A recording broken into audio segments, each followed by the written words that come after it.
and welcome to Fox Run. I'm Amy. Today we are talking about one of my most asked questions, and that is, how do I become a wildlife rehabilitator? I have about 12 years experience in the field, and so I will be sharing the answers to a number of questions and just talking about what it's like to be a wildlife rehabilitator. So the first question is, what is wildlife rehabilitation? Wildlife rehabilitation is the rescue of wildlife that are injured or orphaned.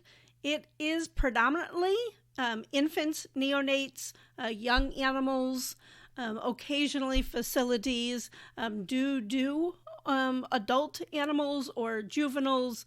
A lot of that depends on the species and, the size of the facility and the size of the enclosures that they have. Wildlife rehabilitators play an important part in conservation and as humanitarians. Often wildlife is injured due to human activity.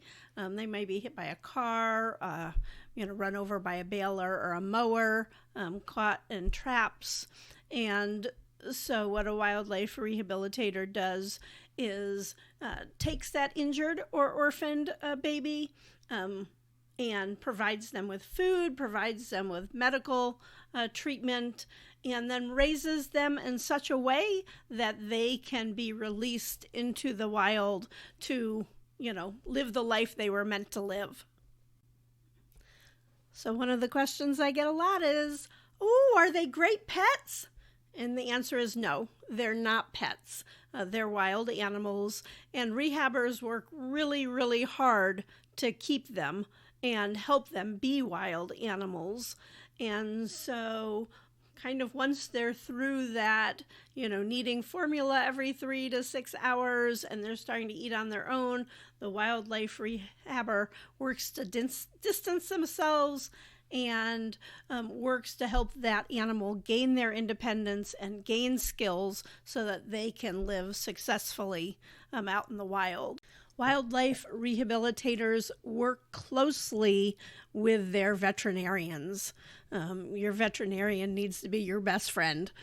There are a number of things that you cannot do, setting bones, surgeries, and also a veterinarian, is going to help you with getting appropriate medicines, vaccinations, those kinds of things. Some states will require you to, list your veterinarian, and many states also have, the clause that it is your responsibility as a wildlife rehabilitator to work with a local veterinarian and to provide, medical treatment for these animals that you are taking in. What skills do you need to be a wildlife rehabilitator? If you're like me and you grew up on a farm and grew up with animals, you might have some of these skills. But the skills are often medically related, so things like giving injections to an animal, administering fluids, basic wound care, first aid, triage. Those are the kind of skills that anybody can learn. And there is training available for those skills. Basic body evaluation, what species is this? How do they look as far as health and weight for that species? What might this species need to be fed as far as formula or weaning foods, and what will they eat in the wild? Also, the ability to humanely euthanize an animal is an important skill.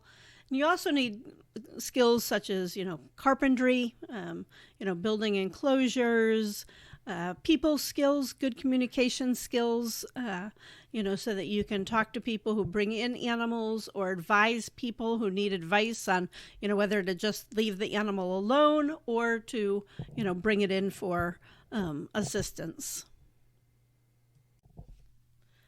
I I also believe that one of the most important skills or personality traits that you need to be a wildlife rehabilitator is passion.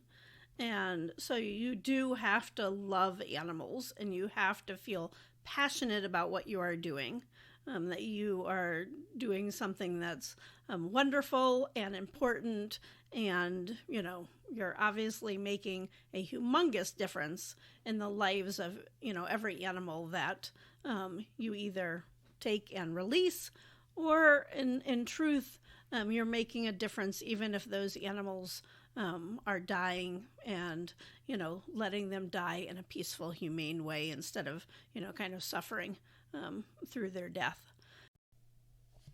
Do you need a college degree to be a wildlife rehabilitator? That depends on your goal. So if you want to just have an in-home or a small facility, then no, you don't need a college degree. You just need to get some training, maybe do some volunteer work with a wildlife rehabilitator to get your feet wet, and then you can, meet your requirements and get licensed in your state. You do not need to have a degree for that. If your goal is to work as a wildlife conservationist, to be a zoologist, to work at a zoo or for the national park system, then you do need that college degree. But your college degree would not necessarily be in wildlife rehabilitation. It would be in environmental science, zoology, something along that line. But the wildlife rehabilitation training can be an asset. So if you wish to go into environmental education and you wish to work for a government facility that has educational animals and does programs for the public, then having that wildlife experience, that rehabilitation experience, is going to look very good on your resume and be a benefit to you. If you just want to be, a wildlife rehabber and not have, the career along with it, then you don't need to have a degree in a particular thing. I just so happen to, be a teacher and have a degree in environmental science. But I still had to learn, all the same skills and have all the same training as any other rehabber. So that leads me to pay. There is no pay, little pay, and some pay.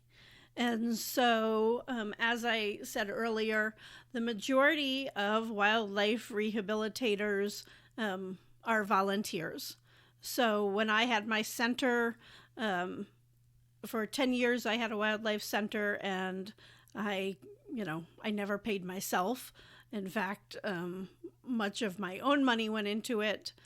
And, I did fundraise, and I did ask for donations, and that money, went into formula and veterinarian care. Those are the big expenses in wildlife rehab. There are some positions, and there are internships and positions in wildlife rehabilitation centers, larger ones that have more funding. The pay is not great. It is still, you're doing something because you love it and because you believe in it. But I will have some links in the description of some places where you can go to look at job boards in the field. So all of the states in the United States and many countries throughout the world require you to be licensed or have a permit.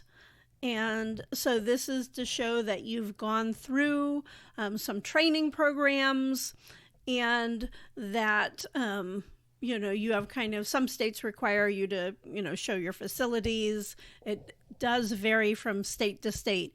Many states require you to take the basic wildlife rehabilitation course, which is a 2-day course, and that is through the International Wildlife Rehabilitation Council, and they are I'm going to say Washington, but it could be Oregon.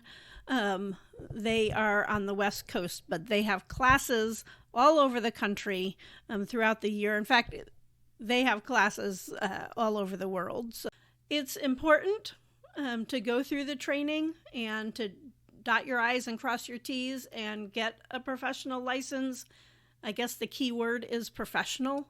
We want to we want to be treated like professionals. We want a bird license. Birds are regulated by the federal government. Your state, whatever state you're in, is going to cover your reptiles and mammals, amphibians.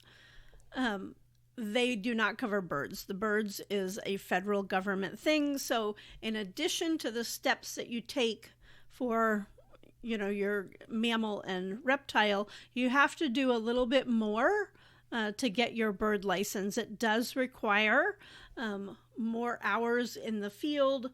So for instance, you might volunteer at a raptor center for 100 hours, getting experience working with those birds before the government will allow you to have a bird license.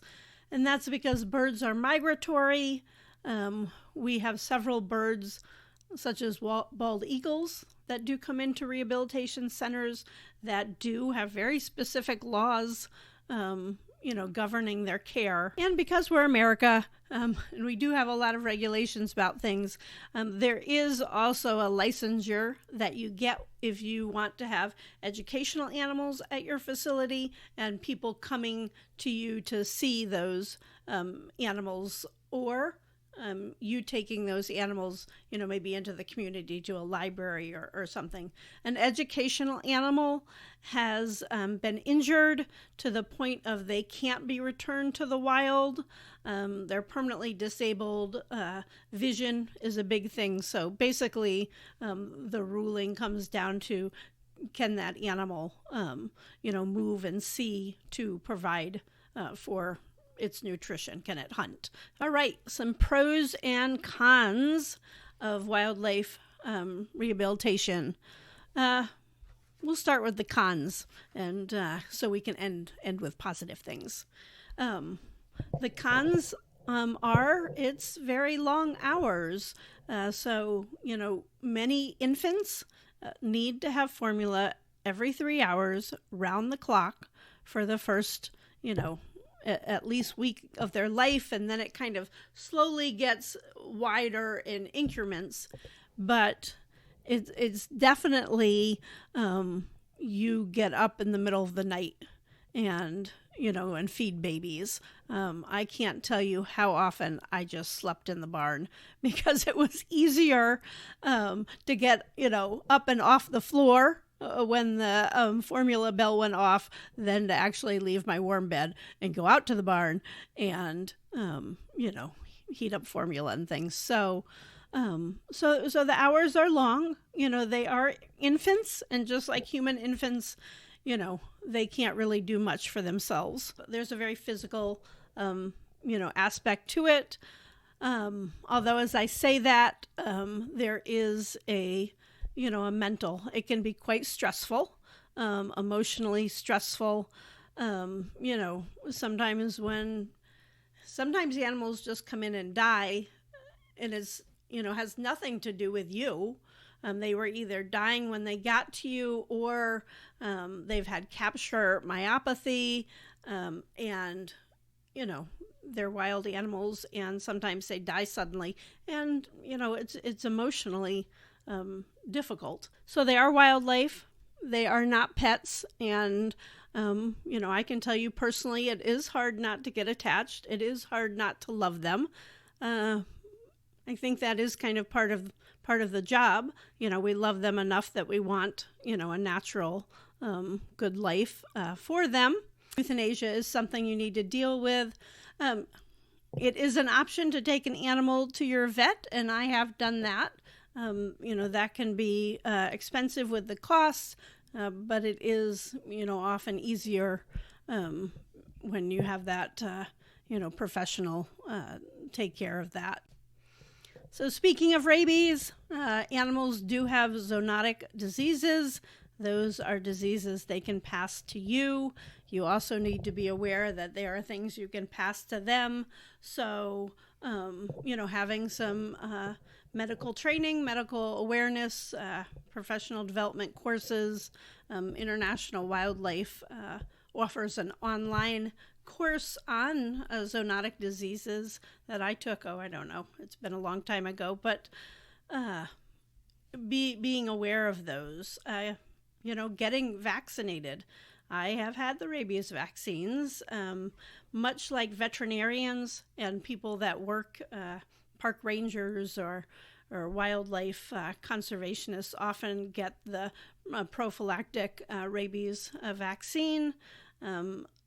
So if you are bitten, you still might need more rabies shots, but this is one preventative measure because there is no cure still for rabies. You might get scratched or bitten or,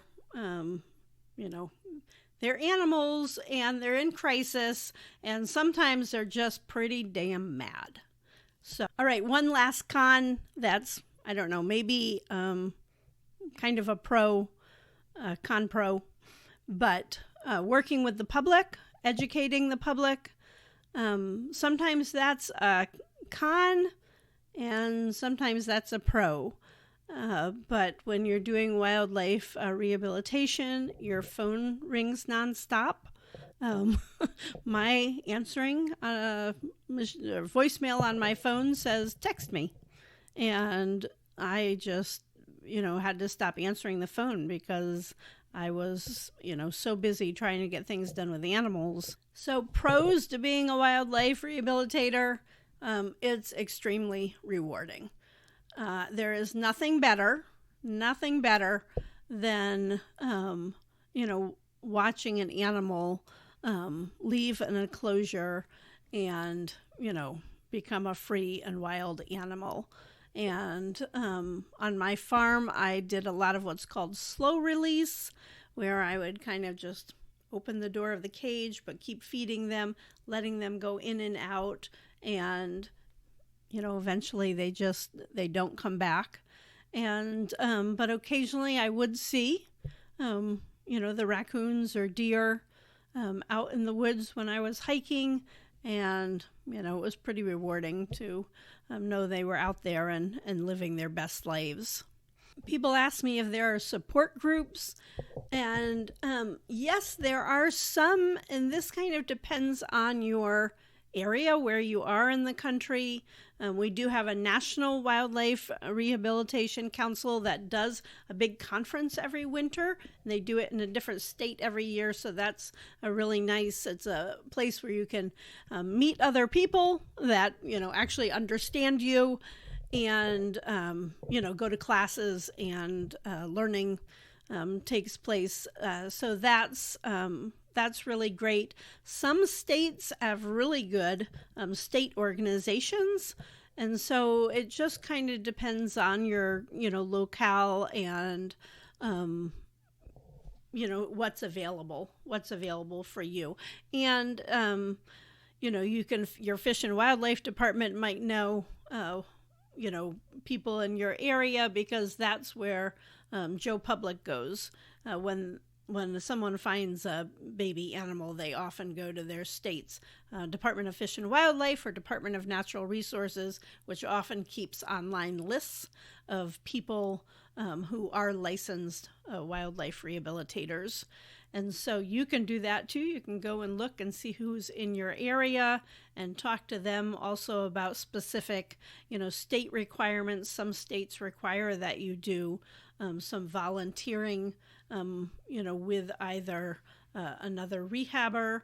I had several people that came in and would volunteer with me because they were interested in going into rehab. I myself volunteered at the Cincinnati Zoo for a short time to get in some bird hours. And so, you kind of have to look for that, but there are opportunities to meet people and to go to classes and, kind of, and the other thing there are quite a few Facebook groups. And so you can kind of take that with a grain of salt, because Facebook groups can be very positive, or they can be, really nasty kind of places. So that's your best judgment. Okay, I am sure there is so much that I missed and so many things that I forgot to say. So please leave me a question or a comment, in the comments section for this video, and I will answer all of those. I have a number of resources that I will put in the description box for this video. I have numerous articles on wildlife rehabilitation on the website, so you can check those out. And please like this video and subscribe to my channel. I talk about wildlife conservation, organic gardening, and other environmental topics, and I would love to have you. So thank you for watching, and have a fabulous day.